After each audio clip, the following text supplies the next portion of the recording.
چرا هیچی نمیخورین؟ اصلا میل ندارم. اینجوری که نمیشه، یه چیزی بخورین. برام یه زهر ماری بیار که بخورم و بمیرم. این حرفا چیه میزنین زنمو؟ تو این دنیا هر مشکلی یه راهی داره. طلاق هیچ راهی نداره. ولی میتونن رجوع کنن. همه چی درست میشه. خدا بخواد درست میشه. چطور؟ با اظهر صحبت کردی؟ چیزی بهت گفته ها؟ از دیشب هیچ حرفی نزدی. دیگه هیچ وقت حرف نمیزنی. من که بهت گفته بودم قصر آرزوها تو دست منه. چرا اول صبحی اینجوری نفوس بد میزنی؟ هی بعد این همه مدت یه خواب خوش کردم. باز دوباره این دختر شروع کرد.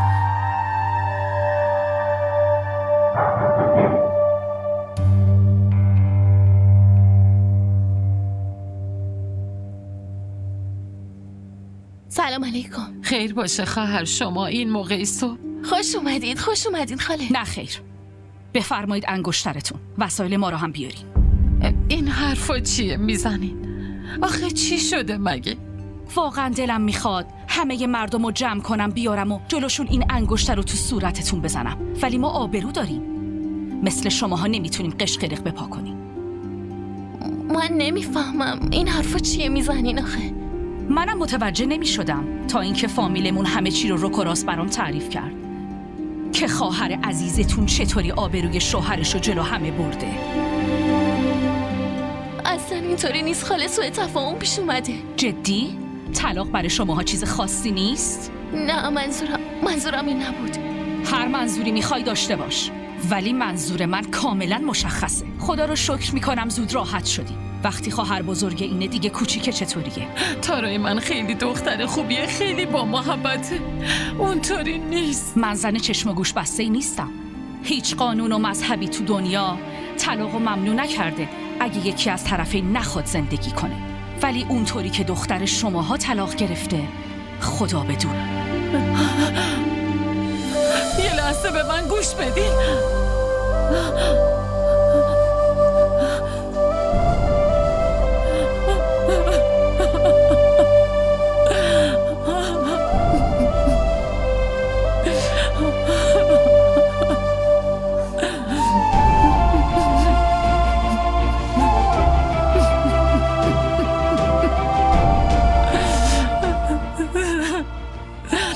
تمنا میشه بعد از طلاق رجوع کرد مگه نه دخترم؟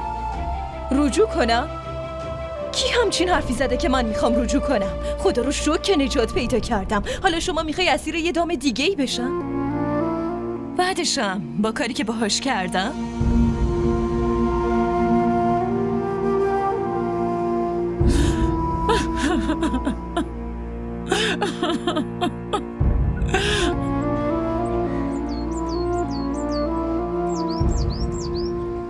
من خودم میرم باهاشون حسابی حرف میزنم. الان خیلی عصبانی‌ان. اونا نمیفهمن مامان.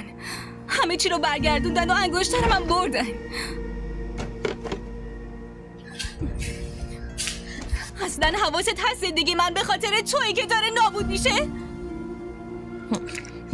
وای یه جوری میگی انگار من بهشون گفتم. خودشون اول آخرش میفهمیدن دیگه. اگه زندگی من نابود بشه تو هم یه آب خوش از گلوت پایین نمیره. بفرما، اینم افتاد کردن ما. البته دیگه عادت کردم. تو توی این دنیا بدترین زنی، میفهمی؟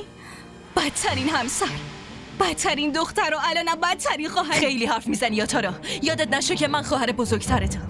خواهر؟ اصلا معنی این کلمه رو میدونی؟ همیشه خواهر اول یه انسانه ولی تو انسان نیستی، یه دیوی.